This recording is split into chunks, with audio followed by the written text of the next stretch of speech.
அனைவருக்கும் வணக்கம். நான் உங்கள் சங்கர், ஆர்டிசி அண்ட் ஸ்டார்பால் மற்றும் எம்ஐ ஃப்ரான்ச்சைசி கன்சல்டன்ஸ் மேக்கர். இன்றைக்கி பார்த்திங்கன்னா நம்ம அப்செல்லிங் ஸ்ட்ராட்டஜியில் மூணாவது டாபிக் பார்க்குறோம். தேர்டு டாபிக், அதாவது நான் ஆரம்பத்தில் சொல்லியிருப்பேன், நம்ம ஒவ்வொரு டாப்பிக்கு நம்ம பார்க்கும்போதும் அதை நம்ம இம்ப்ளிமெண்ட் பண்ணணும். நீங்கள் செயல்படுத்த தான் உங்களுக்கு ரிசல்ட் கிடைக்கும். நீங்கள் எல்லாமே எதுவுமே நீங்கள் பார்த்துட்டு போகிறதுனால எந்த ரிசல்ட்டும் கிடைக்காது. பார்க்குறத நீங்கள் செஞ்சால் நிச்சயமாக உங்களுக்கு நல்ல ரிசல்ட் கிடைக்கும். செய்யுங்க, செயல்படுத்துங்க. அது செயல்படுத்த தான் உங்களுக்கு ஒரு நல்ல என்ன சொல்கிறது, ஒரு எக்ஸ்பீரியன்ஸ் கிடைக்கும், ஒரு அனுபவம் கிடைக்கும். அது உங்கள்கிட்ட இருந்து அது திரும்ப நீங்கள் அதை செய்யும்போது உங்களுக்கு ஆட்டோமேட்டிக்காக அது என்ன ஆகிடும், உங்களுக்கு ஸ்டோர் ஆகிடும்.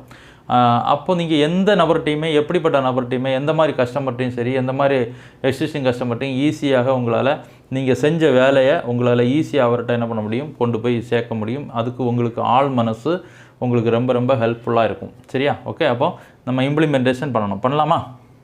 ஓகே, அப்செல்லிங்கில் மூணாவது ஸ்ட்ராட்டஜி என்ன அப்படின்னு பார்த்தீங்கன்னா, நம்மக்கிட்ட எக்ஸாம்பிள் 2 ப்ராடக்ட் இருக்குதுன்னு வச்சுக்கோங்களேன். எக்ஸாம்பிள் 2 ப்ராடக்ட் தான் இருக்குது. நீங்கள் ஒரு ப்ராடக்ட் எடுத்துக்கிட்டிங்கன்னா ஒரு 2 ப்ராடக்ட் இருக்குது. எக்ஸாம்பிள் நான் சொல்கிறேன், ஒரு ருபீஸ் ஒரு 55 ரூபா ஒரு ப்ராடக்ட்டு, ஒரு 35 ரூபா ப்ராடக்ட் இருக்குன்னா, நீங்கள் கஸ்டமருடைய மைண்ட் செட்டை எப்போவுமே யோசிக்கணும். கஸ்டமருடைய மைண்ட் செட்டை பொறுத்த வரைக்கும் எப்போவுமே 2 ஆப்ஷன் தான் இருக்குன்னா, அதில் எப்போவுமே சீப், அதாவது கம்மியான ஆப்ஷன் தான் அவங்க செலக்ட் பண்ணுவாங்க. ஏன்னா ஹை ஆப்ஷன் கண்டிப்பாக செலக்ட் பண்ண மாட்டாங்க சில கஸ்டமர்ஸோடைய மைண்ட் செட்டு. அப்போ 2 ஆப்ஷன் இருக்கக்கூடிய இடத்துல எப்போவுமே கம்மியாக எது இருக்கோ அதை தான் செலக்ட் பண்ணுவாங்க. இது சைக்காலஜியாக கஸ்டமரோட mind.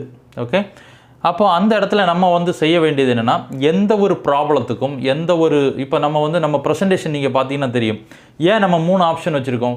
Franchisee partner, home shopper, digital shopper. ஏன் டிஜிட்டல் ஷாப்பர் ஹை, ஃப்ரான்ச்சைசி ஃப்ரான்ச்சைசி பார்ட்னர் ஸ்மாலு, மீடியமில் இருக்கிறது ஹோம் ஷாப்பர். 100% நல்ல கரெக்டாக ப்ரெசன்டேஷன் கொடுத்தா ஹோம் ஷாப்பர் நிச்சயமாக க்ளோசிங் எடுக்க முடியும். அதான் ப்ரெசன்டேஷனில் தான் இருக்குது. ஓகே, அப்போ பார்த்திங்கன்னா நம்ம 2 ப்ராடக்ட் இருக்குது. நம்ம ஒரு ப்ராப்ளத்துக்கு 2 ப்ராடக்ட் தான் இருக்குது அப்படின்னா, 2 ப்ராடக்ட்டில் எது கம்மியாக இருக்கோ அதை தான் கஸ்டமர் என்ன பண்ணுவாங்க, செலக்ட் பண்ணுவாங்க. இது கஸ்டமருடைய சைக்காலஜி, மைண்ட் செட்டு. அப்போ நம்ம எப்போவுமே என்ன பண்ணணும், எப்போ நீங்கள் ப்ராடக்ட்டை ப்ரெசென்ட் பண்ணாலும், எந்த ஒரு ப்ராப்ளத்துக்கு நீங்கள் சொல்யூஷன் கொடுக்க போனாலும் எப்போவுமே 3 ஆப்ஷன் நீங்கள் மைண்டில் வச்சுக்கோங்க. ஒன்று ஸ்மால், மீடியம், லார்ஜ். எப்போவுமே கஸ்டமர்கிட்ட நீங்கள் ப்ரெசென்ட் பண்ணும்போதும் சரி, அவங்கள்ட்ட க்ளோசிங் எடுக்கணுன்னாலும் சரி, எதுனாலும் சரி, 3 ஆப்ஷன் பேசுகிறதுக்கு நீங்கள் மைண்டில் செட் பண்ணிக்கோங்க. Small, medium, large. இப்போ எக்ஸாம்பிள் உதாரணத்துக்கு ஸ்மால்னா 35, மீடியம்னா 55, லார்ஜ்னா ஒரு 1 மோர் ப்ராடக்ட் கூட ஆட் பண்ணணும். அந்த ப்ராடக்ட்டில் கொஞ்சம் வேல்யூ இன்க்ரீஸ் பண்ணி அதனுடைய வேல்யூவை ஆட் பண்ணும்போது கொஞ்சம் கூட எக்ஸ்ட்ரா காசு வர்றது மாதிரி அதை பிளான் பண்ணிக்கிட்டிங்கன்னா, 35, 55, 75னா கஸ்டமரோட மைண்ட் செட்டு லோவுக்கும் போகாது, ஹைக்கும் போகாது.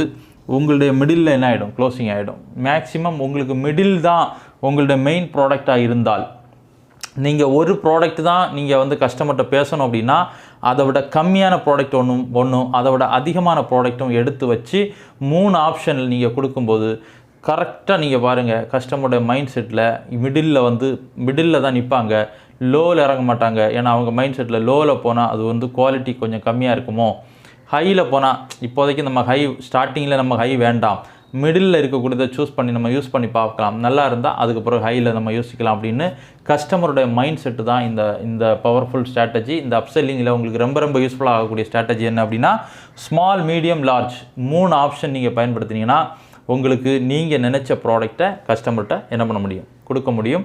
அப்போ அப்செல்லிங் ஸ்ட்ராட்டஜியில் ரொம்ப ரொம்ப இம்பார்ட்டன்ஸ் இந்த ஆப்ஷன் மெத்தட்ஸ். ஓகே, அப்போ நெக்ஸ்ட் வீடியோவில் நம்ம அடுத்த அப்செல்லிங் ஸ்ட்ராட்டஜியோடு நம்ம மீட் பண்ணலாம். Okay, congratulations all leaders. Thank you.